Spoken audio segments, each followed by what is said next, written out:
Sweetie, શું છે આ બધું? હે? હા, ઘરમાં એક તો ટેન્શન ઓછું છે કે તે ઉપાડો લીધો છે. પણ મેં શું કર્યું ભાઈ? અરે વાહ, મેં શું કર્યું એમ? એક તો મમ્મી ઉપર અવડી મોટી મુસીબત આવી પડી છે ને તારી રાસલીલાઓ ચલાવી છે. રાસલીલા? મેં વળી કઈ રાસલીલા ચલાવી? આમ જલેબી જેમ ગોળ ગોળ વાત શું કામ કરો છો? જે હોય એ કહો ને. તું તારા ભાભીને શું વાત કરતી હતી કે તું કોઈ છોકરાને પ્રેમ કરે છે, એની સાથે લગ્ન કરવા માંગે છે? હા, યોગ્ય સમય છે એ બધી વાતો કરવાનો. તને ખબર છે કે આવી બધી વાતો ચાલતી હતી એટલે મમ્મી સાથે શું થયું? ભાઈ, મેં ભાભીને આ વાત કહી હતી.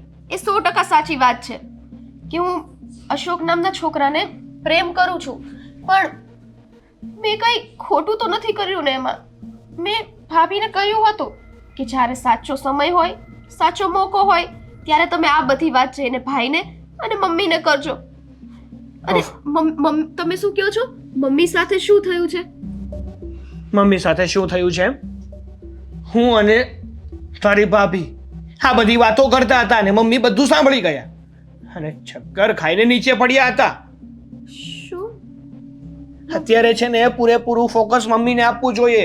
એની જગ્યાએ તારે તારી વાતો કરવી છે બધી. જો ભાઈ, મને મમ્મીની ચિંતા છે જ. એમની ચિંતા છે ને એટલે જ આ વાત મેં મમ્મીને નહોતી કરી. અરે વાહ, જો તને ચિંતા હોત ને મમ્મીની તો આ વાતની શરૂઆત જ ન થઈ હોત. તને મારી કે મમ્મીની કોઈની ચિંતા નથી આપણા ઘરની ચિંતા. ભાઈ પ્લીઝ સમજવાની કોશિશ કરો. અને બાય ધ વે, કોણ છે એ છોકરો? એનું નામ અશોક છે. બહુ સારો અને સંસ્કારી છોકરો છે. એ તો જ્યારે આપણે જોઈએ ને ત્યારે જ આપણને ખબર પડે કે કેટલો સંસ્કારી છે અને કેટલો આજ્ઞાકારી છે. તમે મારી વાત પૂરી સાંભળશો તો હું કંઈક કહું ને. હા બોલ, શું સાંભળું તારી વાત? ભાઈ, હું સાચું કહું છું. અશોક એવો છોકરો નથી. એ અનાથ છે. એની આગળ પાછળ કોઈ નથી, ખાલી મારા સિવાય. અને એ મને બહુ જ પ્રેમ કરે છે. મને આખી જિંદગી ખુશ રાખી શકે એવો છોકરો છે. ભાઈ, ખાલી મારી ખાતર એક વખત તમે અશોક સાથે વાત કરો ને, એક મુલાકાત કરો એની સાથે. નહીં, હું કોઈ સાથે કોઈ વાત નથી કરવાનો અને કોઈ મુલાકાત નથી કરવાનો. કીધું ને મેં તને, એક અવાજ નીચે. મારી સાથે ખોટે ખોટી મગજમારી ના કર. સરસ. મતલબ આ તમારી બેનને ગમે તે છોકરા સાથે પરણાઈ દેશો એ ચાલશે. એ પછી ભલે ને 2 વર્ષ પછી મને ખબર પડે કે એનામાં આ કુટેવ છે, પણ આ જેને હું ઓળખું છું, જેની સાથે હું પ્રેમ કરું છું, જેની સાથે હું લગ્ન કરવા ઈચ્છું છું, એની સાથે તમે નહીં પરણાવો. શું કામ? કારણ કે એ છોકરો મેં પસંદ કર્યો છે. એવી વાત નથી. વાત એ છે કે બધા જ છોકરા પેલા તો સારા જ દેખાય. છોકરા શું, ગમે તે વ્યક્તિ પેલા તો સારો જ વર્તાવ કરે, પણ જેમ સમય વીતે ને એમ પોતાનું અસલી રૂપ દેખાડે છે.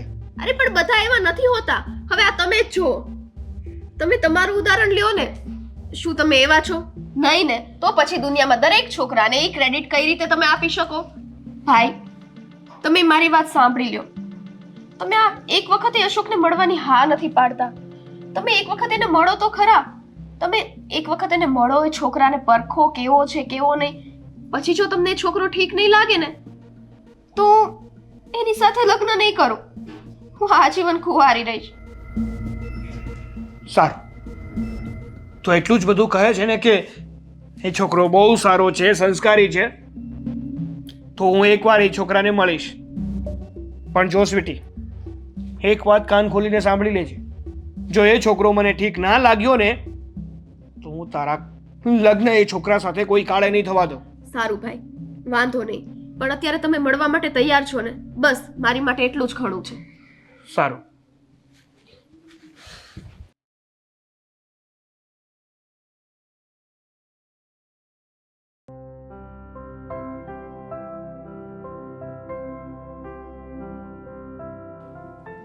સાગર, સાગર, શું થઈ ગયું છે?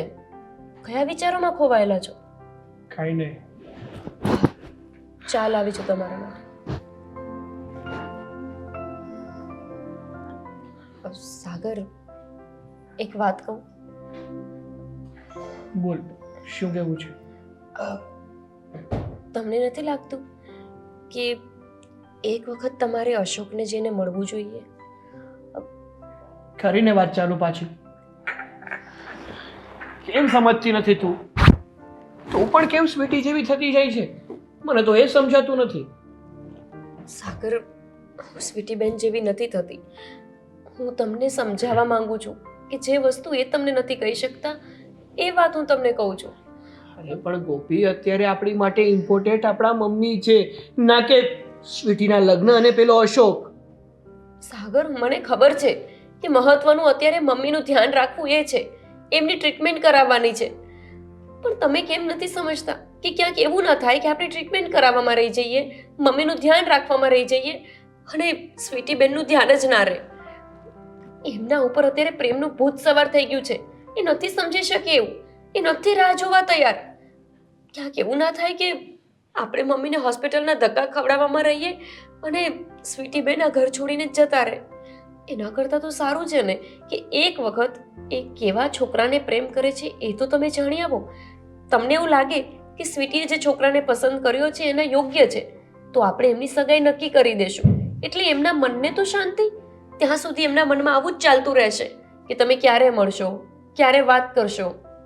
તને શું લાગે છે કાલે મમ્મી સાથે આપણી શું વાત થઈ? મમ્મી કેટલા ટેન્શનમાં આવી ગયા હતા. અરે હવે આવી મમ્મીની પરિસ્થિતિમાં હું મમ્મીને એમ કહીશ કે મમ્મી, સ્વીટી આવી વાતો કરે છે અને હું એ છોકરાને મળવા ગયો હતો ને આપણે એના લગ્ન કરાવી દઈએ અથવા એમની સગાઈ કરાવી દઈએ, તો મમ્મી ઉપર શું વીતશે એની ખબર છે તને? સાગર, આપણે અત્યારે મમ્મીને કંઈ જ નથી કહેવાનું. અત્યારે ખાલી તમે એમને મળી લો. તમને સારો લાગે છોકરો તો આપણે મમ્મીને પછી વાત કરશું, જ્યારે એમને બધું જ સારું થઈ જાય, રિકવરી આવી જાય પછી. પણ એક વખત તમે તો જોઈ લો, તમે તો જાણી લો કે એ છોકરો કેવો છે, કોણ છે કે જેને સ્વીટીબેન પ્રેમ કરે છે. અને જો સ્વીટીબેન હવે આપણા હાથમાં રહ્યા હોય ને એવું તો મને લાગતું જ નથી. મને એવું લાગે છે કે આપણા કહેવાથી નહીં, એ છોકરાના કહેવાથી લગભગ માની જાય. આ સ્વીટી છે ને મારું અને મારા પરિવારનું નાક કપાવા બેઠી છે. સાગર, પણ છે તો તમારી બેન ને, તો પછી થોડીક આ વાતને સિરિયસ લઈને એક વખત એમને મળવા જવામાં વાંધો શું છે? સારું, તો આટલું જ બધું કહે છે ને તો એકવાર હું એ અશોકને મળી લઉં અને જાણી લઉં કે મારી બેને જેને પસંદ કર્યો છે એ હકીકતમાં કોણ છે અને કેવો છે. પણ જો ગોપી, હું તને ચોખ્ખે ચોખ્ખું કહી દઉં છું કે જો એ છોકરો મને પસંદ ના આવ્યો ને તો હું તારી પણ શરમ નહીં ભરું, તારી પણ વાત કોઈ નહીં માનું. પછી મને ના કહેતી કે સ્વીટી બેન ખાતર તમે એના લગ્ન કે એની સગાઈ અશોક સાથે કરાવી દો. હા સાગર, તમને સારું લાગે, એ યોગ્ય પાત્ર લાગે તમારી બેન માટે તો જ તમે લગ્ન કરવાની હા પાડજો. પણ એક વખત જઈને જોઈ આવો, મળી આવો એને. સારું, મને સમય મળશે ને એટલે હું એને મળી જઈશ.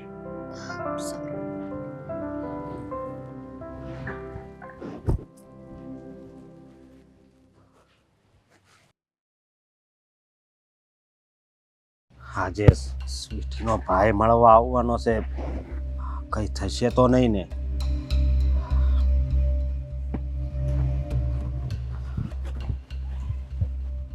અશોક, હા, બેસો ને. તમારું નામ સાગર? હા, હું સ્વીટીનો ભાઈ સાગર છું. તો તું જ મારી બેન સ્વીટીને પ્રેમ કરે છે નહીં? હા. જાણી શકું કે તું કરે છે શું? હું કંપનીમાં જોબ કરું છું. કેટલું ભણ્યો છે તું? હા, મારું ભણતર તો કોલેજ પૂરું કરીને ગ્રેજ્યુએશન કરેલું છે. સરસ. અને જે કંપનીમાં કામ કરે છે ત્યાં સેલેરી કેટલી આપે છે તને? હા, 30-40 હજાર. મારી બેનને કેટલો પ્રેમ કરે છે? શું કહું તમને, ખૂબ જ પ્રેમ કરું છું. આ દુનિયામાં મારું કોઈ નથી, હું અનાથ છું. પણ જ્યારથી તમારી બેન મને મળે ને ત્યારથી કંઈક મને એવું લાગ્યું કે નહીં, મારું જીવન છે. બાકી તો શું કહેવું તમને. તું મારી બેનના બધા ખર્ચા ઉપાડી શકીશ હા, ને આ બધું બોલવું બહુ સહેલું છે, બાકી જ્યારે માથે પડે અને મારા ખર્ચા કરવા પડે ને ત્યારે ખબર પડે છે કે એ બધું કઈ રીતે થાય છે. ના ના, હું તમને ખાતરી આપું છું કે હું તમારી બેનને હંમેશા ખુશ જ રાખીશ. અને આ બધું તું સાચું બોલે છે એની શું ગેરંટી? હા, ગેરંટી? અરે ગેરંટી તો આપણા જીવની નથી, ક્યારે શું થઈ જાય શું ખબર. પણ હું તમને એટલી ખાતરી આપું છું કે તમારી બેનને હું કોઈ દિવસ દુઃખી નહીં કરું. વાતો તો બહુ સારી કરે છે, પણ જો છો અત્યારે મારા ઘરની પરિસ્થિતિ બહુ ખરાબ છે. મારા મમ્મીને કિડનીની બીમારી છે. હા, એમને કિડની ટ્રાન્સપ્લાન્ટ કરાવવી પડે એમ છે. એટલે અત્યારે તો કંઈ પણ નહીં થઈ શકે. મારા મમ્મીને હું વાત કરીશ, જો મારા મમ્મી તારા અને સ્વીટીના સંબંધને હા પાડશે તો જ હું તમારા લગ્ન કરાવી આપીશ. હા, બાકી તું મારી બેનને ભૂલી જજે. ભૂલી તો હું નહીં શકું, હું નહીં ભૂલી શકું સાગરભાઈ. એ જે હોય તે એ પછીનું પછી જોયું જશે. પણ તમારા મમ્મી સાથે તમે વાત તો કરો. મેં કીધું ને કે અત્યારે મારા મમ્મી જીવન અને મરણની વચ્ચે ઝોલા ખાઈ રહ્યા છે. જો એ બધું ઠીક થઈ જશે ને તો હું વાત કરી લઈશ. એટલા માટે અત્યારે તું જે પણ કંઈ કરે છે ને એ બધું બંધ કરી દે અને કામ ધંધામાં ધ્યાન આપો. ભલે. હા, હવે કેવી છે તબિયત તમારા મમ્મીની? એવી ને એવી જ છે. સારું, હવે હું જાઉં છું, પણ મેં વાત કરીને એ વાત યાદ રાખજે. જ્યાં સુધી કંઈ નક્કી ના થઈ જાય ને ત્યાં સુધી મારી બેનને મળવાની કોશિશ નહીં કરતો. હા, ભલે. સ્વીટીના મમ્મીની કિડની ફેલ છે.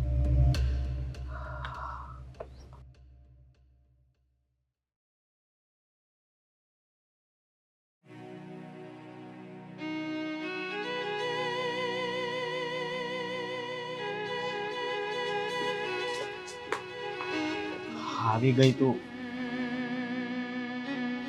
હા અશોક, અશોક હું કઈ રીતે આવી છું ને એ તો મારું મન જ જાણે છે. કેમ, શું થયું? અશોક મને મારા ઘરે પૂરી રાખે છે, મને ઘરની બહાર નથી નીકળવા દેતા. અને આજે આજે તો મેં નક્કી કર્યું જ હતું કે ગમે તે થાય હું તમને મળવા આવીશ. પણ હવે મેં કંઈક બીજો પણ વિચાર કર્યો છે. બીજો વિચાર? હા અશોક. હા, પણ પહેલા મને એક વાત જણાવ. હા, સાગરભાઈએ ઘરે વાત કરી હતી કે નહીં? હા, બધી ઘરે વાત થઈ, બધું થયું, પણ મને જુઓ ને ઘરમાંથી નથી નીકળવા દેતા. એનો મતલબ શું થયો એ તમે સમજો છો ને? એટલે અશોક મેં હવે નક્કી કરી લીધું છે કે અહીંથી હું પાછી ઘરે નહીં જાઉં. આપણે અહીંથી ભાગીને લગ્ન કરી લઈએ. અરે, આ શું બોલે છે તું? હા હા, હું સાચું કહું છું. કારણ કે જો એક વખત હું ઘરે જઈશ તો ફરીથી મારું મળવું ઇમ્પોસિબલ છે. મારા ઘરના મને ગમે તેમ કરીને ફોસલાવીને બીજા છોકરા સાથે લગ્ન કરવા માટે મજબૂર કરી દેશે અને એ લોકોને હું ના નહીં કહી શકું. હા, પણ આવી રીતે પરિવારને થોડો છોડાય. મને પૂછ કે પરિવાર કોને કહેવાય? કારણ કે બાળપણમાંથી જ હું અનાથ છું. એટલે જો આ તો ખોટું કહેવાય. આવું આપણે ન કરાય, સમજી તું? અશોક મને પણ ખબર છે કે આવું કરવું એ સાચું નથી, પણ તમે એક વસ્તુ તો વિચારો કે ઘરમાં લોકોને બધી વાત કહી છે, બધું કીધું તો પણ એ ના પાડે છે, તો બીજો કોઈ રસ્તો જ નથી આપણી પાસે. પણ એક બાજુ તારા મમ્મી બીમાર છે, એ તો તને ખબર છે ને. જો તું મારી સાથે આવીશ અને એને ખબર પડશે અને જો એને કંઈ થઈ જશે તો કોનું નામ આવશે? જો અશોક, હા, શાંતિ રાખો. અત્યારે આપણે મંદિરે જઈએ અને લગ્ન કરી લઈએ. એક વખત આપણા લગ્ન થઈ જશે ને પછી મને પાક્કી ખાતરી છે કે મમ્મી માની જ જશે. અને નહીં માને તો? હા, માની જશે. મા બાપનું દિલ એટલું બધું પણ કઠોર નથી હોતું. હવે તમે બીજી ચર્ચા છોડો ને, પ્લીઝ જઈએ અને લગ્ન કરી લઈએ. ચલો અશોક. પણ સ્વીટી, મારું મન નથી માનતું. તો હું કરી લઉં બીજે લગ્ન. નહીં, તો ચલો ને. તને ખબર છે ને કે હું તારા વગર નહીં જીવી શકું, પણ એક બાજુ તારા પરિવારનો વિચાર આવે છે એટલે. મારા પરિવારની મને ખબર હોય ને વધારે. એક વખત લગ્ન થયા પછી એ લોકો માની જશે. તમે અત્યારે મારું વિચારો ને. હું અત્યારે ઘરે જઈશ તો પરિસ્થિતિ વધારે બગડશે. હવે ચલો ને પ્લીઝ. પછી માની તો જશે ને? હા અશોક, માની જશે. હા, ઊભા થાઓ, ચલો.